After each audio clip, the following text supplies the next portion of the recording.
जय हिंद दोस्तों।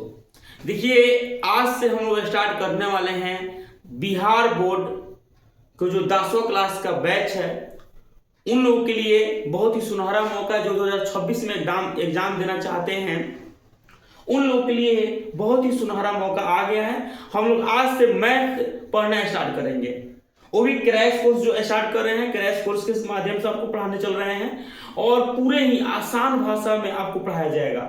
इतना आसान कि आप सोच भी नहीं सकते हैं कि इतना आसान भी मैथ हो सकता है। हम एक बार नहीं 50 बार बोल चुके हैं कि आप हमारे पास आइए। अगर 2 से 20 तक अगर आपको पढ़ना याद है तो आपको मैथ बिल्कुल समझ में आएगा।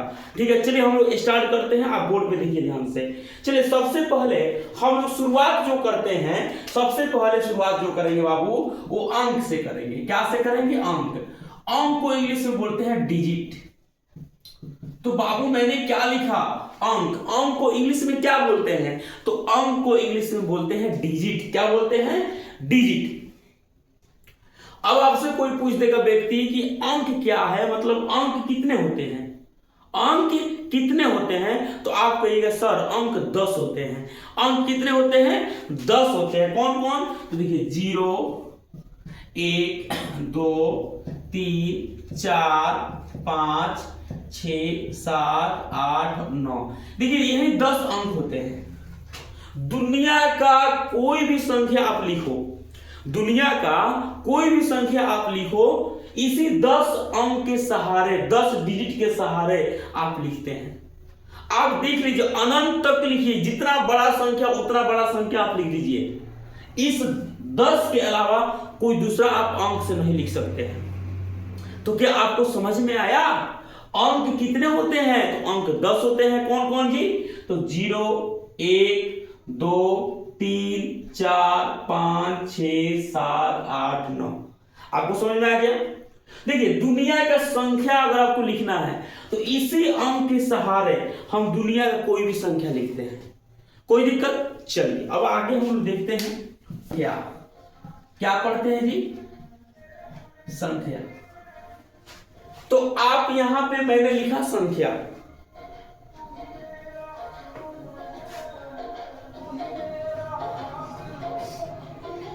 तो मैंने क्या लिखा? यहां पे संख्या लिखा। अब संख्या को इंग्लिश में बाबू जो बोलते हैं वो मैं बोलता हूं नंबर। बताइए, संख्या को इंग्लिश में हमने क्या लिखा? तो संख्या को इंग्लिश में मैंने लिखा नंबर। अब आपसे कोई पूछेगा, देखिए संख्या जो बाबू होते हैं 2 प्रकार के होते हैं। आपसे कोई भी व्यक्ति पूछ देगा कि संख्या कितने प्रकार के होते हैं, तो आप कहिएगा संख्या 2 प्रकार के होते हैं। तो संख्या कितने प्रकार के होते हैं जी? 2 प्रकार के संख्या होते हैं। पहला क्या होता है? तो पहला जो बाबू होता है वास्तविक संख्या होता है। पहला क्या होता है जी? वास्तविक संख्या। अच्छा, दूसरा क्या हो सकता है जी? तो दूसरा होता है काल्पनिक संख्या। काल्पनिक। देखिए, तो संख्या 2 प्रकार के आपको होते हैं। पहला कौन होता है जी? वास्तविक संख्या। दूसरा होता है काल्पनिक संख्या। अब बाबू बात करते हैं वास्तविक संख्या जो होता है ना, ये रियल नंबर होता है, ये रियल में होता है।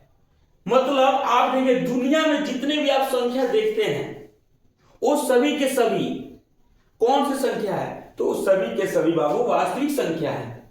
वो चाहे आप -4 6 8 2/3 या 0.8 4.368, ये दुनिया के जितने भी आप संख्या देख रहे हैं ना बाबू, ये सभी के सभी वास्तविक संख्या है। कौन संख्या है जी? वास्तविक संख्या ये सभी। अब आपके माइंड में जा रहा होगा तो फिर ये काल्पनिक संख्या क्या है? बाबू काल्पनिक संख्या का मतलब होता है कि इमेजिन नंबर, मतलब कहने का मतलब है कि इसको क्या कर सकते हैं? कल्पना कर सकते हैं। मतलब ये रियल में होता नहीं। जैसे आपको हम कह दें कि बताओ √10 -4 क्या कभी हो सकता है? क्या कभी पॉसिबल है? पॉसिबल ही नहीं है, कभी भी पॉसिबल नहीं है। या √10 -12 क्या ये पॉसिबल है? रूट के अंदर कभी भी माइनस रहता ही नहीं है, तो ये पॉसिबल ही नहीं। बस हम कल्पना कर सकते हैं कि अगर ये हो, लेकिन रियल में नहीं होता है। तो आशा करते हैं काल्पनिक संख्या समझ में आ गया होगा। आपको जहां तक वास्तविक संख्या की बात करते हैं, आपको दुनिया में जितना चीज पढ़ते हैं, जितना चीज अभी तक संख्या देखे हैं, जितना से बड़ा आप संख्या लिख दीजिए, वो सभी के सभी कौन सी संख्या होते हैं जी? वास्तविक संख्या होते हैं। कोई दिक्कत किसी को? चलिए अब हम लोग आते हैं आगे।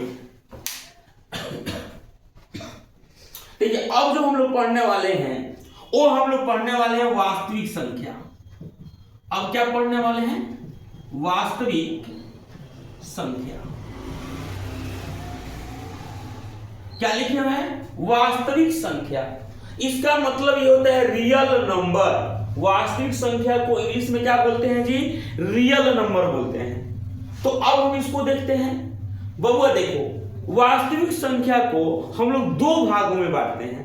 आपसे कोई भी व्यक्ति पूछेगा कि वास्तविक संख्या को कितने भागों में बांटते हैं, तो आप कहिएगा कि वास्तविक संख्या को दो भागों में बांटते हैं। तो जी कौन कौन? आइए, तो पहला होता है परिमेय संख्या। पहला क्या होता है? परिमेय संख्या। और दूसरा बाबू होता है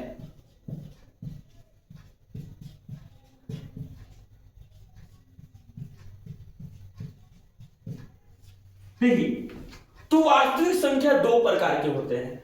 पहला क्या होता है? परिमेय संख्या, दूसरा अपरिमेय संख्या। अब देखिए परिमेय संख्या क्या है। देखिए हम यहां पे परिभाषा नहीं लिखेंगे, बोलेंगे, आप लिख लीजिएगा।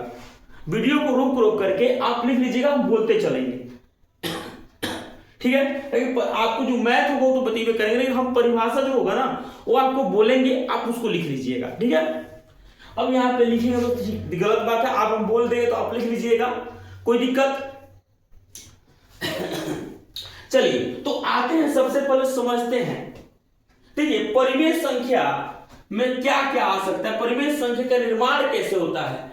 भाई परिमेय संख्या का निर्माण होता है तो होता है कैसे, पहले ये देख लेते हैं, उसके बाद इसका परिभाषा हम लोग पढ़ेंगे, कोई दिक्कत? तो परिमेय संख्या में इसका निर्माण करने में सबसे पहले जो किसी का भूमिका होता है तो होता है प्राकृत संख्या। किसका जी? प्राकृत संख्या।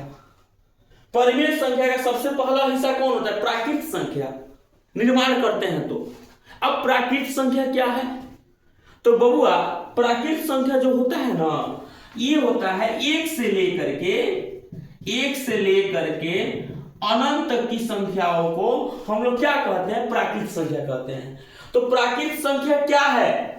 तो एक से लेकर के अनंत तक की संख्याओं को हम क्या कहते हैं? प्राकृत संख्या कहते हैं। कोई दिक्कत किसी को? कोई परेशानी? अब आते हैं दूसरा। अब दूसरा क्या, किनकी भूमिका रहती है? तो बाबू दूसरा में होता है पूर्ण संख्या। दूसरा में क्या होता है जी? पूर्ण संख्या। अब बताइए पूर्ण संख्या क्या है? अगर आपसे कोई पूछ देगा कि पूर्ण संख्या क्या है, तो कुछ भी नहीं, ये प्राकृत संख्या बबुआ दिखता, ए में खाली शून्य के मिला दिए, मतलब जीरो के मिला दिया ही, तो वो हो जाएगा पूर्ण संख्या। तो लिख दो, तो यहां लिखेंगे 0 1 2 3, यहां से लेकर के अनंत तक की संख्याओं को हम पूर्ण संख्या कहते हैं। मतलब प्राकृत संख्या में हम बस जीरो को मिला देते हैं तो किसका निर्माण हो जाता है जी? पूर्ण संख्या का निर्माण हो जाता है। समझ में आ रहा है? अब तीसरी भूमिका क्या होती है? तो तीसरा जो होता है ना, पूर्णांक संख्या होता है। तीसरा क्या होता है? तीसरा जो होता है पूर्णांक संख्या। तीसरा क्या होता है? पूर्णांक संख्या। अब बच्चों को डाउट होता है कि पूर्णांक संख्या है क्या? कुछ नहीं बाबू, देखो बहुत ही आसान है। आपका ये पूर्ण संख्या दिख रहा है ना, इसमें ऋणात्मक की संख्या को मिला दो। देखो क्या है, बस ये पूर्ण संख्या जो आपको दिख रहा है ना, इसमें बस ऋणात्मक की संख्या को मिला देते हो तो किसका निर्माण हो जाता है? पूर्णांक संख्या का निर्माण हो जाता है। क्या जी? तो पूर्ण संख्या में यानी 0 1 2 3 4 दिया है अनंत तक, बस में ऋणात्मक की संख्या को मिलाओ, कौन संख्या बन जाएगा? पूर्णांक संख्या बन जाएगा। जैसे देखो, अगर हम यहां से इधर भी अनंत देख लेंगे, अनंत से लेकर के इधर हो जाएगा -4 -3 -2 -1, फिर 0, फिर इधर 1 2, इधर देख अनंत तक, मतलब इधर भी माइनस वाला अनंत तक और उधर भी माइनस प्लस वाला अनंत तक, बीच में जीरो रहता है। इसी संख्या को हम लोग क्या कहते हैं? पूर्णांक संख्या कहते हैं। चलिए, हमने तो 3 को चीज बता दिया आपको, अब एक और क्या हो सकता है? तो कुछ नहीं बाबू, भिन्न संख्या, यानी इसमें भिन्न संख्या, यानी भिन्न संख्या को ऐड कर दो, 1/2, 2/3, 4/7 ऐसे करके। मतलब कहने का मतलब है कि परिमेय संख्या का निर्माण कैसे होता है, तो सीधे कहिएगा। सुनिए, आइए हम आपको बताते हैं कि परिमेय संख्या का निर्माण कैसे होता है। प्राकृत संख्या, पूर्ण संख्या, पूर्णांक संख्या, भिन्न संख्या को मिलाने से कौन सा संख्या निर्माण होता है जी?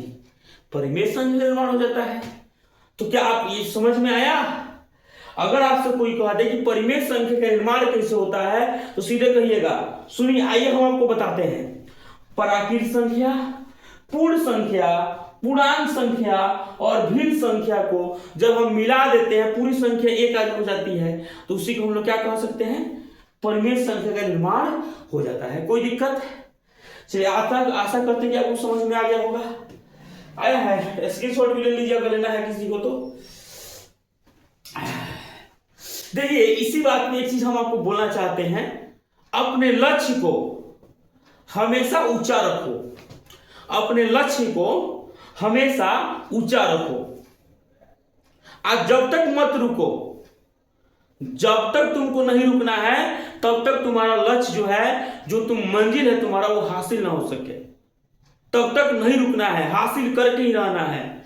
और आपका लक्ष्य क्या हो सकता है? इस साल मैट्रिक में 450 ड्रीम है आपका, लक्ष्य होना चाहिए 450, हम ला के रहेंगे। कोई दिक्कत? हाँ, तो 450 का लक्ष्य होना चाहिए। बस पढ़ते तो चलिए, समझ में यहां तक तो आ ही गया होगा। चलिए फिर हम आगे चलते हैं।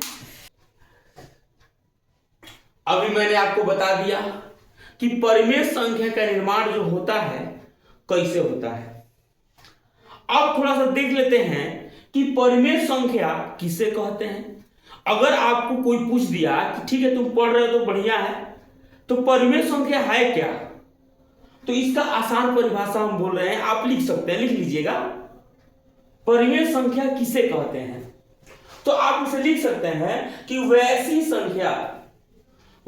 संख्या जिसे p/q के रूप में लिख सकते हैं। वैसी संख्या जिसे p/q के रूप में क्या करते हैं जी?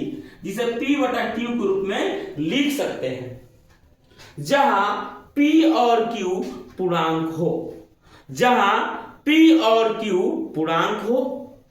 ठीक है, q = नॉट 0 हो। q बराबर 0 कभी भी नहीं हो सकता है, यानी q = नॉट 0 हो, उसे हम परिमेय संख्या कहते हैं। उसे हम क्या कहते हैं?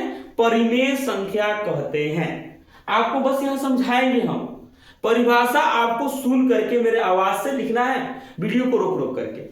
अब हम यहाँ पे परिभाषा लिखने वाले नहीं, क्योंकि हमारे बहुत सारे देखिएगा टीचर लोग क्या करते हैं कि बोर्ड पे ही परिभाषा को लिखते रहते हैं। तो हमारे पास बाबू उतना टाइम नहीं है कि हम बोर्ड पे परिभाषा लिखेंगे। ठीक है, आप खुद से लिख लीजिएगा। ठीक है, हम बोल रहे हैं, आप लिखिएगा सुन सुन करके। ठीक है, अब डिजिटल बोर्ड होता है तो थोड़ा सा उस पर आदमी, हाँ चलो ऐसे क्लिक करो तो उसमें दिखा देता है। हमारे पास तो डिजिटल बोर्ड है नहीं कि मतलब हम उस पर दिखाएंगे। बस आपका सपोर्ट रहा तो वो भी हो जाएगा पूरा, कोई दिक्कत किसी को। इतना फाइनल। परिमेय संख्या किसे कहते हैं? कह रहा है q = 0 नहीं हो, मतलब आप 4/2 लिख दीजिए, 6/3 लिख दीजिए, 0/8 लिखते, ये भी परिमेय संख्या है। लेकिन 8/0 आप नहीं लिख सकते हैं, यानी p/q, यानी q की जगह जो है ना ये q, यहां पे आप 0 नहीं लिख सकते हैं। इस परिभाषा का कहने का मतलब यही हुआ कि q बराबर आप 0 नहीं लिख सकते हैं। कोई दिक्कत किसी को?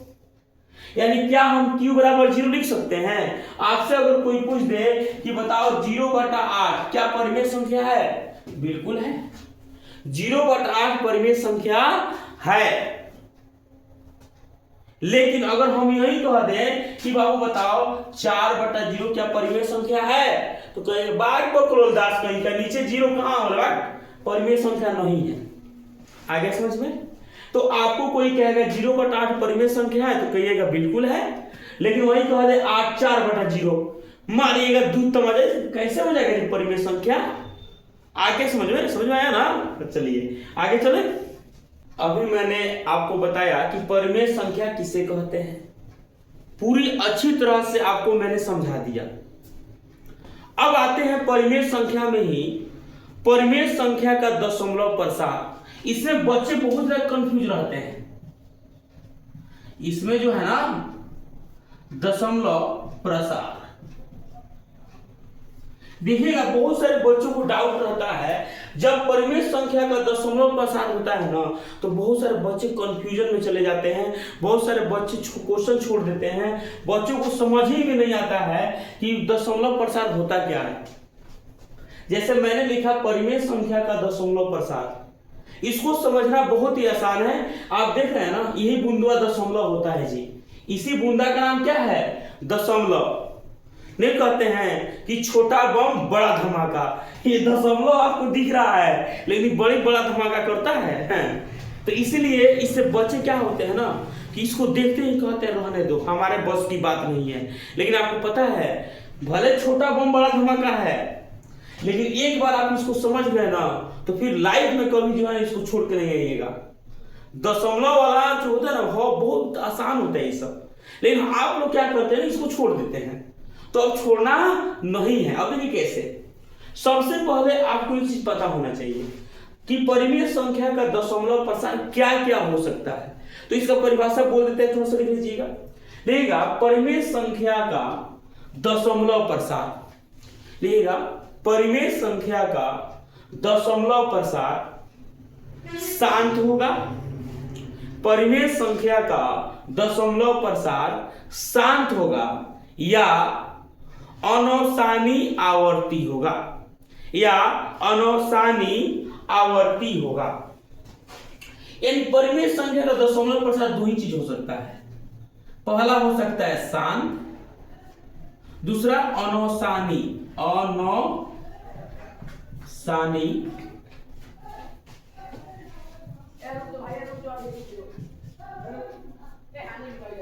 आवर्ती।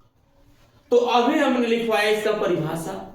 हमने ये बोला कि परिमेय संख्या का दशमलव प्रसार बाबू जो होगा या तो शांत हो सकता है या अनौसानी आवर्ती हो सकता है। मतलब परिमेय संख्या का यही दो ग्रुप होता है।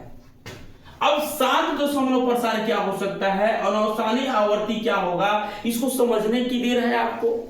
एक काम करते हैं, सबसे पहले एक एग्जाम्पल हम आपको समझाते हैं जिससे बाबू देख लो। हमने यहां 3 लिखा, अब मैंने 2 लिखा, हमने बोला 2 में 3 से तुम भागा दो, ठीक है।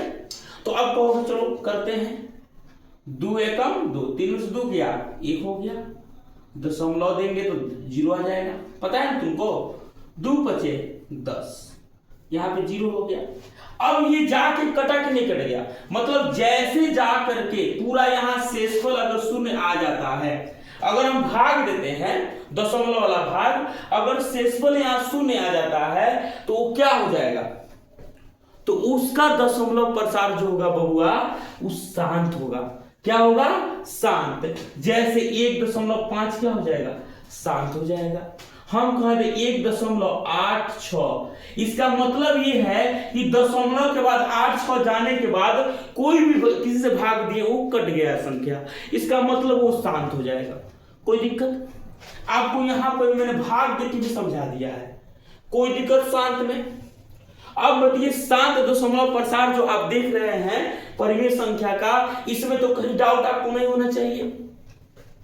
अब होगा डाउट होगा अनौसानी आवर्ती में। अनौसानी आवर्ती में क्या होता है समझिएगा ध्यान से।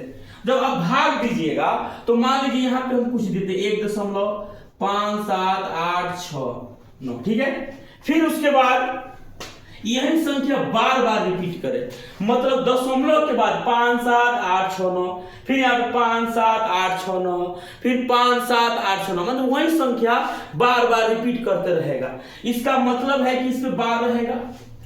अगर दशमलव के बाद कुछ अंक हुआ उस पे ऐसे लाइन खींचा होता है, बार खींचा होता है, इसका मतलब बबुआ समझ जाना कि वो अनवसानी आवर्ती है। और जब अनवसानी आवर्ती है तो कौन संख्या हो जाएगा? परिमेय संख्या। इसका मतलब देखिए कंफ्यूजन कैसे होता है, कंफ्यूजन में नहीं रहना है बाबू, ठीक है। अब जैसे मैं यहाँ लिखूं 1.869, ये कौन सी संख्या है? परिमेय संख्या है? बताइए, परिमेय संख्या है कि अपरिमेय संख्या है? अभी अपरिमेय संख्या नहीं बताया आपको, लेकिन आप तो देख सकते हैं ना। तो कहिएगा सर देखिए इसका मतलब ये है कि दशमलव के बाद यहां तक जाने के बाद ये कट गया होगा, इसका मतलब ये कौन सी संख्या हो जाएगा? एक परिमेय संख्या हो जाएगा, ठीक है। अब मान लीजिए हम ऐसे लिख देते 1.98 ऐसे बार, यानी 1.9 है और 8 पर बार है, मतलब उसके बाद खाली संख्या 8 रिपीट कर रही है, बार बार 8 संख्या आते जाएगा। इसका मतलब ये हुआ कि ये भी परिमेय संख्या है। तो आशा करते हैं कि परिमेय संख्या का शांत और अनवसानी आवर्ती दोनों आप समझ गए होंगे, आशा करते ही हैं, और आपको ऐसे भी समझ में आ ही गया है, ठीक है। चलिए फिर हम चलते हैं आगे। अभी मैंने आपको परिमेय संख्या का दशमलव प्रसार अच्छी तरह से मैंने आपको समझा दिया। अब जो हम लोग पढ़ेंगे नेक्स्ट जो है अपरिमेय संख्या। अब देखते हैं कि अपरिमेय संख्या है क्या, ठीक है, देख लेते हैं। देखिए अपरिमेय संख्या का सबसे पहले आप परिभाषा लिख लीजिए, हम बोल रहे हैं वो परिभाषा आप लिखिए। चलिए हम बोलते हैं वैसी संख्या जिसे P/Q के रूप में, वैसी संख्या जिसे P/Q के रूप में नहीं लिख सकते हैं, वैसी संख्या जिसे P/Q के रूप में नहीं लिख सकते हैं, तथा P और Q पूर्णांक हो गया, एवं Q = नॉट जीरो हो, क्या अपरिमेय संख्या को हम P/Q के रूप में लिख सकते हैं? तो नहीं लिख सकते हैं, हो गया जी। Q = नॉट जीरो हो उसे अपरिमेय संख्या कहते हैं। उसे कौन सी संख्या कहते हैं? तो उसे हम अपरिमेय संख्या कहते हैं।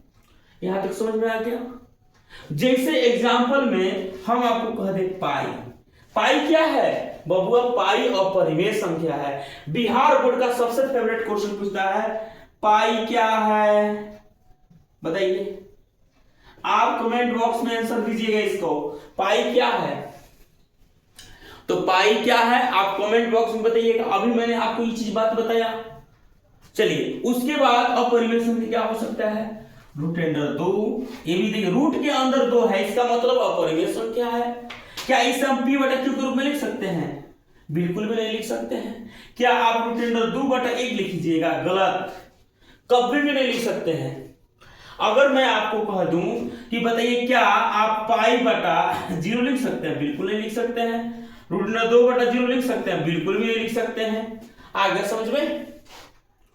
तो जी परिभाषा आपको समझ में आ गया होगा। एग्जांपल में उतार लीजिए पाई, √2, यहां दे दीजिएगा 3, उसके बाद √5। ये सभी कौन सी संख्या है? ये सभी के सभी अपरिमेय संख्या है। कोई दिक्कत किसी को? एक बार का बिहार बोर्ड का क्वेश्चन था, हमारे पास जो बहुत सारे बच्चे थे वो आकर एक दो बच्चा बोल रहा था सर एक क्वेश्चन आया था, अब बड़ी हार्ड क्वेश्चन था सर। हम बोले क्या क्वेश्चन था बाबू बताओ। हमने पूछा कि बाबू बताओ जो ठीक हार्ड क्वेश्चन रहा तो के क्वेश्चन रहा।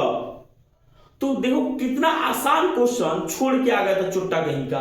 देखो क्या क्वेश्चन छोड़ के आया था। तुम लोग कहेगा सच्ची में बकलोल दास होगा वो क्वेश्चन। देखो क्या कहा था, √2 गुने √2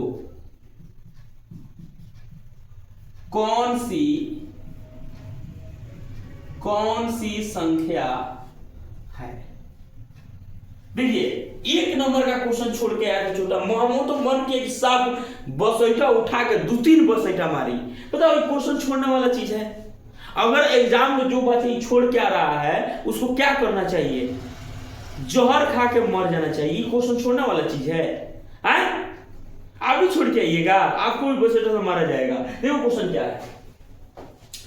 सबसे पहले अगर गुना करना है और रूटेंडर है तो देखिए रूट से रूट खत्म, अब 2 बच गया, अब देखिए 2 बच गया ना, अब यहां पे रूट से रूट खत्म हो गया तो 2 बचते हैं। अपरिमेय संख्या का दशमलव प्रसार क्या पढ़ते हैं? तो अपरिमेय संख्या का दशमलव प्रसार को थोड़ा सा हम देख लेते हैं। बहुत ही लाजवाब चीज है, इसको देखना जरूरी है। अपरिमेय संख्या का दशमलव प्रसार, देखिए इसका परिभाषा जो है ना बहुत ही सिंपल है, लिख लीजिएगा। अपरिमेय संख्या का दशमलव प्रसार, लिखिए अपरिमेय संख्या का दशमलव प्रसार, अपरिमेय संख्या का दशमलव प्रसार अशांत अनावर्ती होता है। अपरिमेय संख्या का दशमलव प्रसार अशांत अनावर्ती होता है। तो आपसे कोई पूछेगा कि अपरिमेय संख्या का दशमलव प्रसार क्या होता है, तो कहिएगा बहुत सर्दी हो गया है जी, अशांत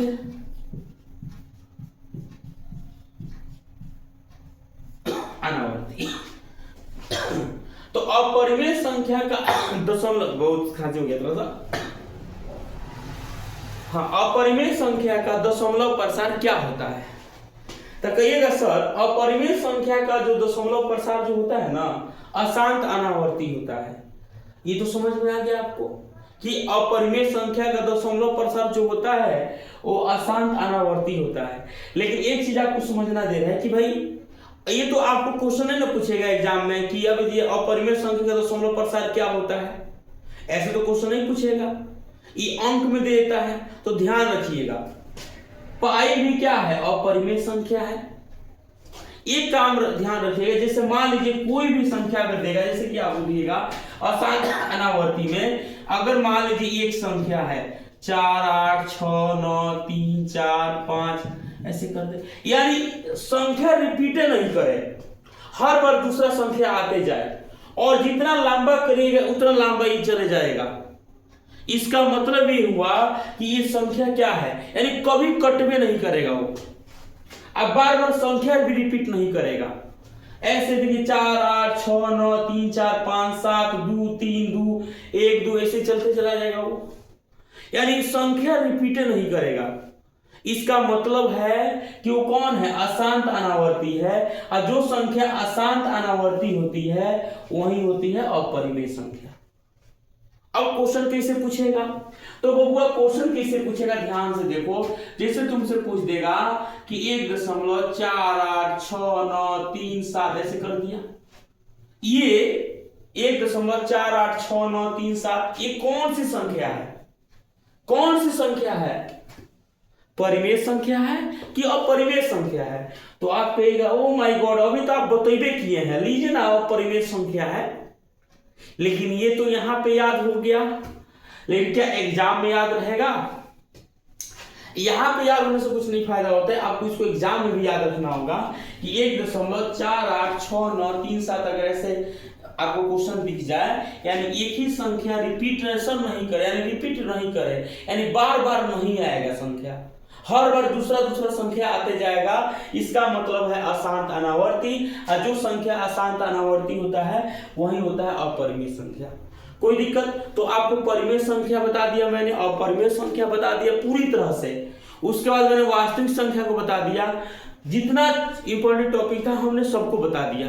5 गो इंपॉर्टेंट टॉपिक और बच गया है, तो उसको जो है हम लोग अगले क्लास में पढ़ लेंगे, क्योंकि थोड़ा सा लंबा वीडियो जा रहा है। आप फर्स्ट दिन ज्यादा नहीं पढ़ना चाहिए, जितना कम पढ़िएगा उतना आपके लिए सही रहेगा। कम पढ़िए, सुरक्षित रहिए, अच्छा से रहिएगा। अब मान लीजिए जो पढ़ा दिए एक बार इसको आप भी रिपीट करते रहिएगा, आप भी पढ़ते रहिएगा, और नहीं पढ़िएगा तो क्या चीज़। एक बात ध्यान रखिएगा, जीवन में प्रयास सदैव करना चाहिए। जीवन में अगर आप प्रयास नहीं कर रहे हैं ना तो आपको जीने का कोई हक नहीं है। हम लोग आप क्या करते हैं ना, आप लोग कि जीवन में आप लोग प्रयास नहीं करते। बहुत सारे बच्चों को देखने को मिलता है बस क्लास में पढ़ेगा, घर जाएगा पढ़ने नहीं करेगा, किताब फेंक देगा उधर, पढ़ने में नहीं करेगा। वो बच्चा कभी सफल नहीं हो पाता, उसका रिजल्ट नहीं होता है। अभी 2 मंथ बचा हुआ है। अभी खुशी की बात है ना कि आपके पास 2 मंथ बचा हुआ है। अगर इंसान चाहे ना 2 मंथ में क्या से क्या कर सकता है आपको पता भी नहीं है। अगर आप चाहते हैं कि आपका रिजल्ट बढ़िया हो, क्योंकि देखिए एक बात समझ लीजिएगा ध्यान से, अभी आप 10वीं क्लास में हैं। अगर आप जो पढ़ते हैं ना, कहीं पर भी पढ़िए, ऑफलाइन पढ़िए, कहीं पर भी पढ़ते होंगे आप हर दिन क्लास जाते होंगे। मान देखिए अगर आपका रिजल्ट हो जाता है ना, तो देखिएगा बहुत सारे लोग कहेंगे हाँ ये लड़का पढ़ता था, बड़ी अच्छे से पढ़ाई करता था, हम देखते थे दिन रात ही पढ़ता था, बड़ी अच्छा लड़का था।